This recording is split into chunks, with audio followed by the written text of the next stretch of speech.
So each one of us have some great memories about mirchi bhaji. When it rains, it is a tradition. We both always make mirchi bhaji. My mom always make onion pakoda.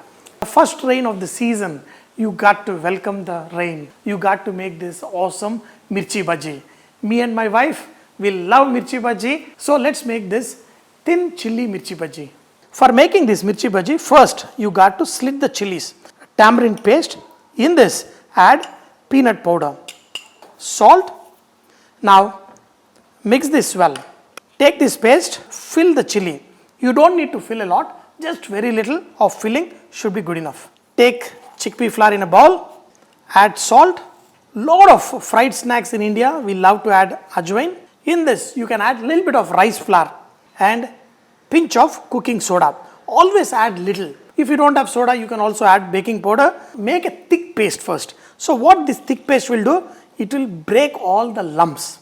Look at that. Always make it into a thick paste. Then add little water. Slowly make it to the consistency of your bhaji batter. The bhaji batter should be in such a way that if you put your finger in and remove, it should coat well. If it is too thin, the mirchi bhaji will not be good.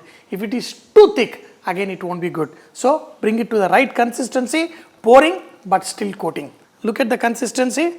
This is nice and perfect. Time to make the mirchi bhaji and also time to write the comments. When was the time you had the best mirchi bhaji? Outside a movie theater, by the beach, in the park, at your home, whatever it is, let me know. So each one of us have some sweet memories here. Take the mirchis, even the stalk should dip and then pull it out and put it in the oil. Make sure they don't stick to each other. Little bit of distance, fry them. If you have a bigger chili, then what you do is you kind of remove some excess batter. But the small chilies, always put them in. And the correct mirchi bhaji is the bhaji will float on top, and if you don't move them, they may slightly crack. That is the correct amount of baking powder or the soda you added. So now look at them. Look at them, baby. Look at them. They're good.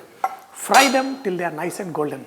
Always there will be some batter left over and there will be somebody who wants potato bhaji. So cut these potatoes into thin slices, throw in the leftover batter and fry them, and you will enjoy them also. Do not coat the potatoes too much. You want some of the potatoes also to fry.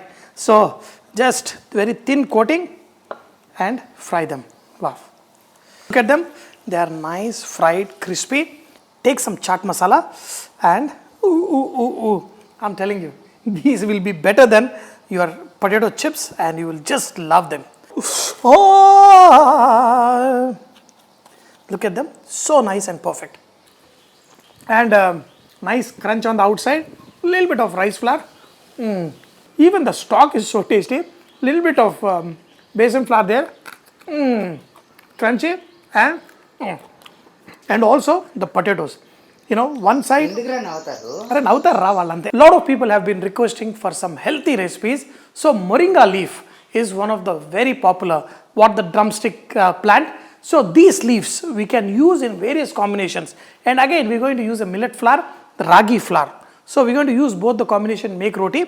But for this, we're going to make one excellent garlic chutney. For this, add some oil, add red chili, and now add garlic. And also add green chilies, and also add some coriander seeds. When garlic is there, and mint, and some tomatoes. So slowly cook this, and also add some fresh coriander. Add some salt. When the tomatoes are nicely mashed up, ground it to a coarse paste. For this ragi flour roti, first take finely chopped onion.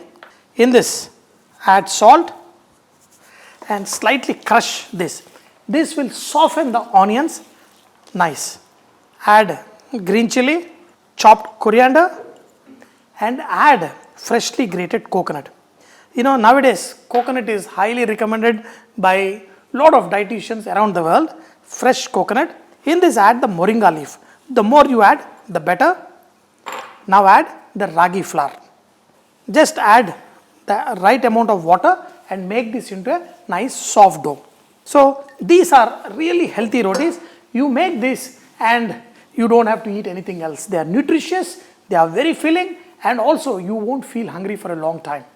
Once you make the soft dough, divide them into, little ones, and on tawa, you're going to cook this on both sides till it gives a nice color. I've got a pot, and on that, I've used a cloth and slowly make it thin, slowly. And you have to use a wet cloth for this so that you will be able to turn this on the other side lot easier. With the cloth, you will be able to transfer this easily. Another way to do it easily is take a nice polythene sheet, just apply a little bit of oil onto your fingers and press it. So this is another way to do it easily.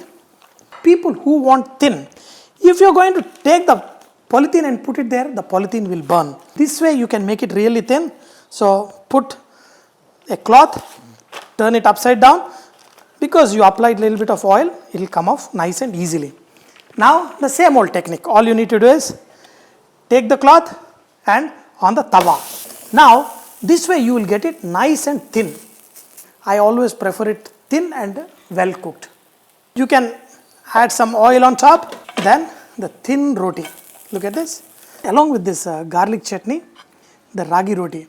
And in our house we make lot of kind of parathas, especially these rotis for breakfast. And I like it when it is thin like this. I already had a lot of food, but Ragini did not have breakfast today. So, Ragini, all yours. And the garlic. It's very tasty. Because of the mint and all that, this has become such an awesome aroma and flavor. My God, this is just out of the world. So each one of us have some great memories about mirchi bhaji. When it rains, it is a tradition. We both always make mirchi bhaji. My mom always make onion pakoda, and every home they have a Different. special recipe. Yeah. So when it rains, make sure you make something for your loved ones and enjoy it. Wow! With every bite. When you eat such awesome food, you got to always ding chicka ding chicka ding chicka ding chicka.